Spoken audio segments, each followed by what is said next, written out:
Hello po, good morning po. Smiley day po sa inyong lahat.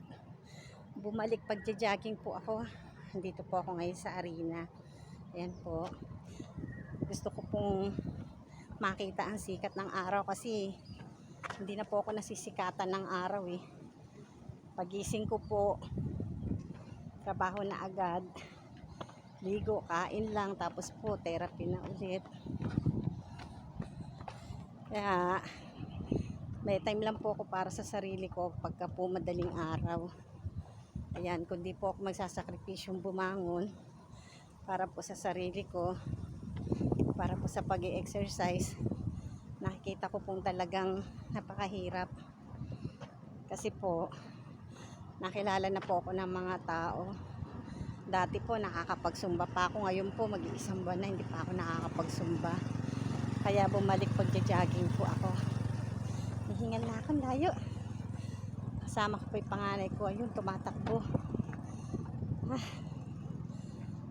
Ako po, walking pa lang. Hinihingal na kasi matagal nga ang apo kung hindi nakakapag-zumba walking din eh. Pero pag po nasanay ako, jogging na. Para nga pala po sa mga nagre-request po sa akin na mag-live po ako at i-share ko po yung aking talent para po sa mga sign and symptoms po ng mga na-stroke. Hintay lang po kayo. Kumukuha pa po ako ng lakas ng loob kasi medyo hikain po ako ngayon eh. Pagka po matagal ako nagsasalita, hinihingal po ako.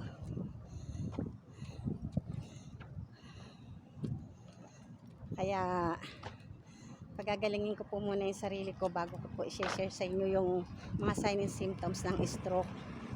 Dahil napakalaking tulong po sa kapwa na ang matingnan ko po gumagaling na.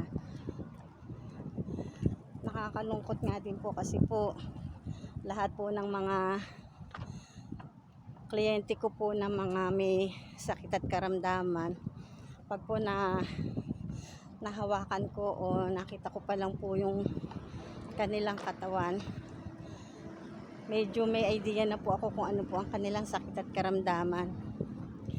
Ilang beses na po nangyayari sa akin na nakakalungkot po, masakit po sa dibdib, naiyak po ako kasi po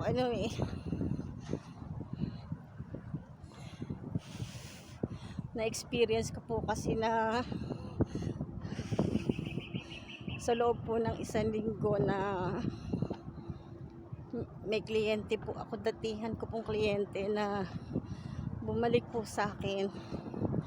Pagtingin ko po, sinabihan ko po na magpatingin po sa ENT, optometrist, hanggang sabi ko po wag na pong baliwalain, punta na po sa ophthalmologist.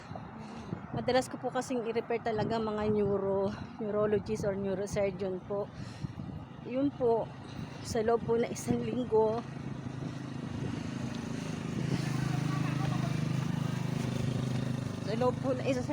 na sinabihan ko pati refer ko po sa mga doktor.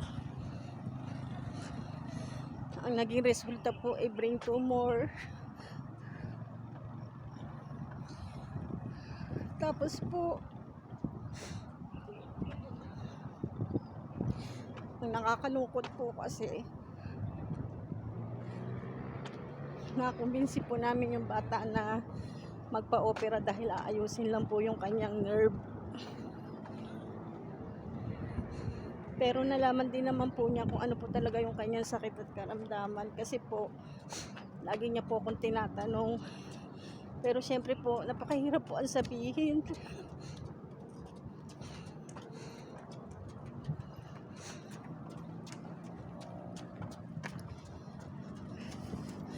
Kahapon po, dinalo ko po siya. Hindi po kasi naging successful yung operation niya. Comatose po siya.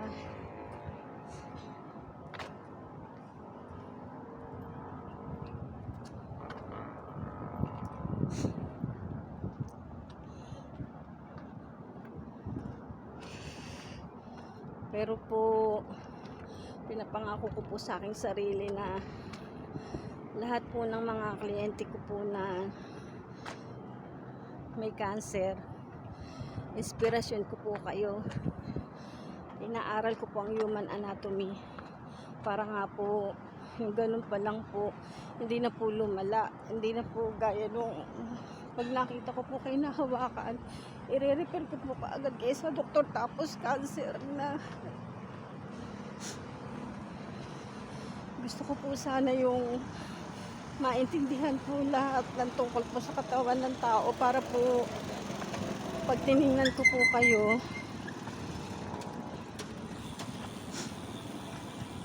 malalaman ko na po agad kung ano po yung sakit ng karamdaman. Maire-refer ko po kayo sa tamang doktor habang maaga pa po, nang hindi nyo na po kailangang palalain pa inyong sakit at karamdaman. Nangangako po ko sa aking sarili na magsisikap pong intindihin ng lahat po ng paraan para po maintindihan ko po kung ano po ang inyong mga sakit at karamdaman at kung saan po doktor ko po kayo dapat i-refer. Kasi nakita ko po talagang bawat sakit at karamdaman ay kailangan po ng doktor. Excuse me po.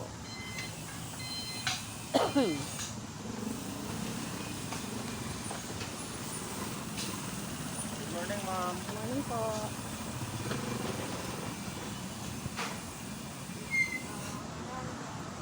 Nakakatawa lang po, marami na rin pong nakakakilala sa akin dito sa Bulacan. Kasi nga po, kung saan na rin po ako nakakarating. Pero ngayon pong may clinic na ako, natututukan ko na po talaga ang mag-aral sa sariling sikap. Iniintindi ko po kung ano po ba ang pinagmulan ng mga sakit at karamdaman para pag hinawakan ko po ang isang kliyente, maire-refer ko na po agad sa tamang doktor. Hindi po ako yung isang therapist na pang spa or pang relaxation po, relaxation massage.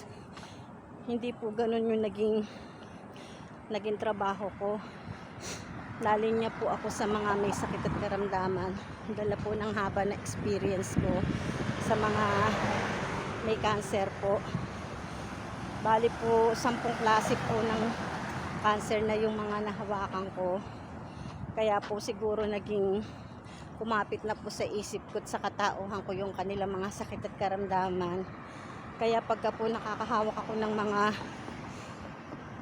client ko, naire-refer ko na po agad sila sa mga doktor. Kasi talaga pong nakita ko po sa mga pinagdaanan ko sa mga kliyente ko, iba po yung may pananalig sa Diyos. Una po ang Diyos at pananampalataya, pangalawa po ang doktor, at pumapangatlo nga po yung therapist. Sa mga experience ko po, nakita ko po at naranasan na kailangan po talaga ng bawat isa ang mga therapist. Kasi unang-una po, sa mga may diabetes, lumalapot po ang ating dugo. Kailangan po ng mga therapist para hagurin po yung mga muscles natin upang mapalabnaw po ang daloy ng dugo. Yun nga po, pag po kasi nag-function ng muscles natin, sisigla po lahat ng organ systems natin. Yun po ay hindi po birong intindihin at aralin ng pagiging isang terapista. Talaga pong mahirap sa mga pinagdadaanan po ng mga terapista. Hindi rin po biro kasi mga pagsasalitaan din po ng masasakit. Sa kagaya ko nga po na hindi pangkaraniwan ng ginagawang therapy, hinilala po akong isang nananakit na terapista. Gayong wala naman po akong ginagawa, hinahawakan ko lang. Kung mapapansin nyo po, nakatouch lang po ako, pero yun nga po yung tinatawag po nating trigger point or finger pressing, or nakakonect din po sa tinatawag na acupressure therapy na makakaramdam ka po ng karayong pero daliri lang po ang gamit. Yung po ang tinatawag na acupuncture without needle po. Pinipilit ko pong intindihin at unawain ng mga tungkol po sa pagmamassage para po may idea po ako kung may tama o mali po ba sa aking mga ginagawa. Pero nakita ko po kasi ng experience ko ay kakaiba. Sa dami po ng mga taong naniniwala at nagtitiwala po sa akin, abroad experience din po. 2 beses din po kasi ako nag-abroad at marami na rin po ako na therapy sa abroad. Kaya po siguro kakaiba po yung natutunan ko.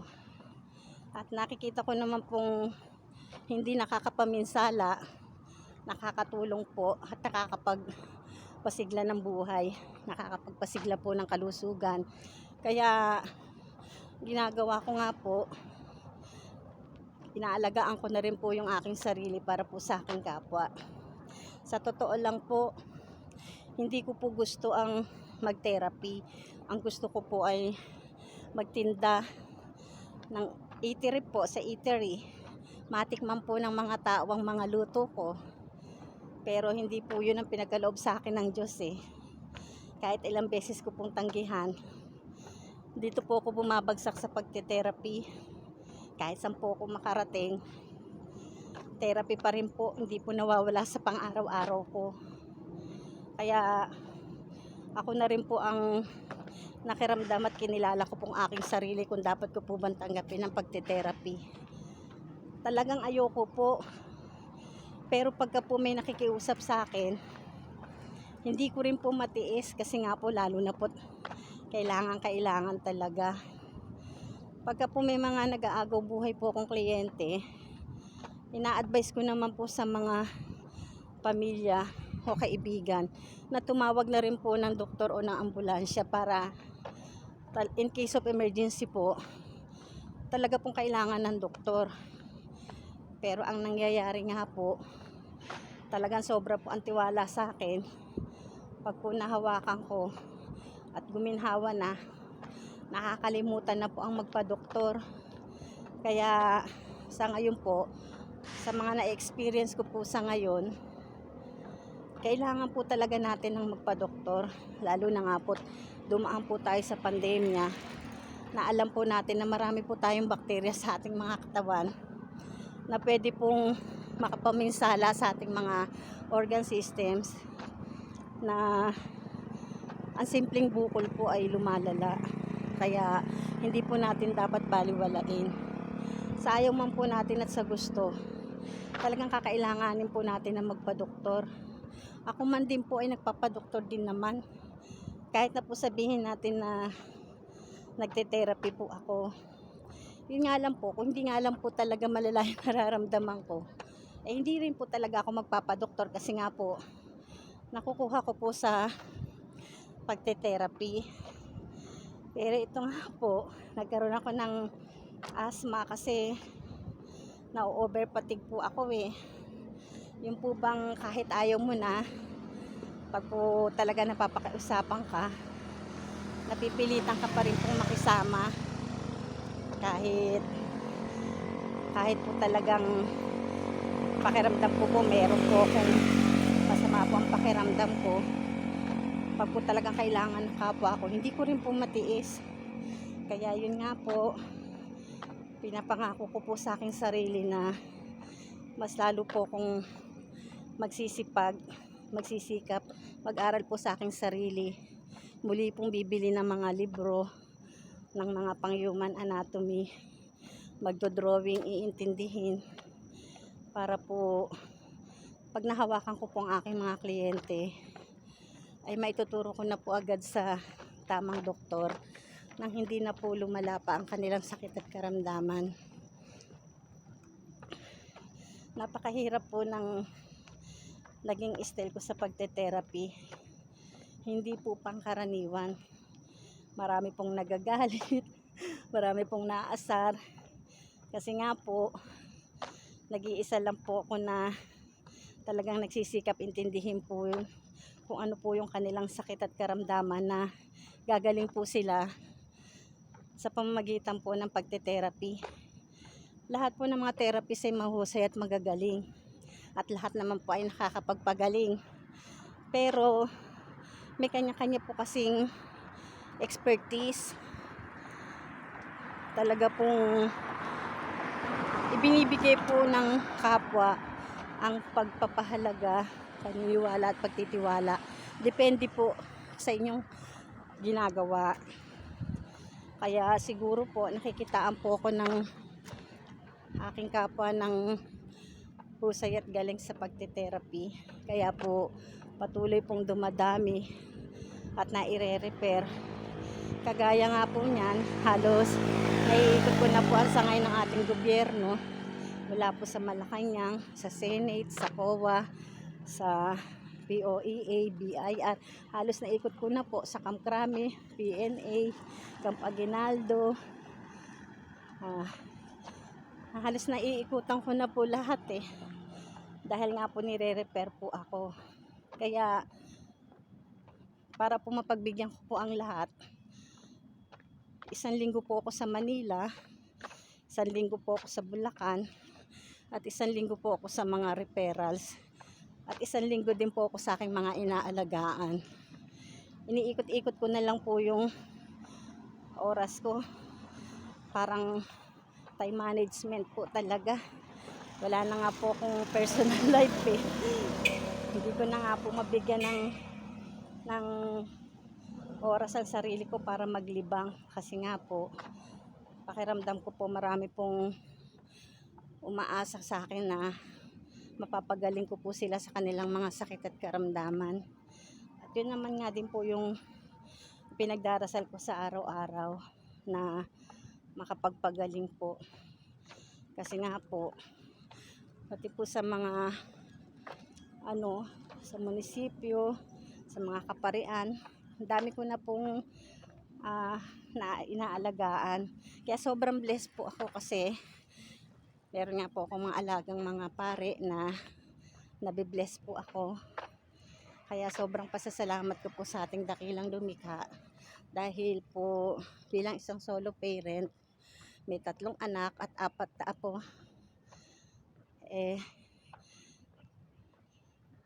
talaga pong nabigyan niyo po ako ng biyaya na maayos ko po ang pamumuhay namin mag-iina. Sabi ko nga po sa mga anak ko, hindi habang buhay buhay ako. Ginagawa ko na po yung the best ko para sa kanila, para kung dumating po yung araw na aalis ako, handa na po sila. Matuto po silang magpahalaga sa bawat tao po na binibigyan po sila ng halaga. Kaya sana nga po may natutunan po sa akin ng aking mga anak. Ayoko pa rin naman pong mawala po sila sa aking paningin, kasi nga po ini-enjoy ko rin po yung mga taon na nawala po ako sa piling nila. Bilang isang solo parent na pinagandaan ko po yung kanilang kinabukasan, talaga pong kinaya ko po ang lahat na mabigyan po sila ng magandang bukas.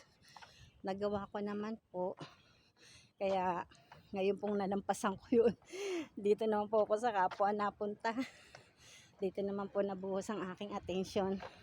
Pero sabi ko po sa mga anak ko, nakikiusap po ako na pag napakasal ko po yung aking pangalawa, para sa sarili ko naman po ang aking pagtutuunan. Kahit po sa aking kapwa, mamimili na lang po ako ng tao. Medyo lilimitahan ko na po, kasi ang tagal ko na rin po nagte-therapy. Gusto ko pong sarili ko naman po ang bigyan ko ng atensyon. Kaya sana po sa magiging pasya ko po ay maunawaan din naman po ako ng marami. Gusto ko rin naman po kasing maramdaman na isa akong normal, na nararanasan po yung mga hindi nararanasan ng iba, yung pong normal lang, hindi po yung puro therapy na lang, yung po bang may pakikipagkapwa tao pero meron po namang halong paglilibang. Yun lang po, hihingi ko rin po yung inyong pangunawa, saka yung nga po sinasabi ko po sa inyo na nagsisikap po akong intindihin ng human anatomy, para po kagaya nga po nung Meron po akong mga nahahawakan na pag sa tingin ko po ay malala na, tinuturo ko na po agad sa doktor. Kaya nga lang po ang masakit, syempre hindi ko na po pagdidesisyon yon, yung mga personal na buhay. Pero nasasaktan din po ako kasi nga po inaalagaan ko po sila. Ilang beses na po akong nakaranas na nawala po yung mga kliyente ko, pero nasa tabi po nila ako at sa akin po sila kumukuha ng lakas. Napakasakit po, kaya sila po yung nagiging inspirasyon ko. Kahit na po hirap ako, nalampasan ko po ang lahat sa loob po ng ilang taon. Pero sabi ko po sa sarili ko, panahon na po siguro para bigyan ko na rin ng pansin ng aking sarili. Gaya nga po niyan, minsan po pinipilit ko po umatay ng Zumba para po nakikiusap po ako sa mga kliyente ko na bigyan naman po ako ng time para sa sarili ko. Hintayin po nila ako pagbalik ko, saka ko po sila iti-therapy.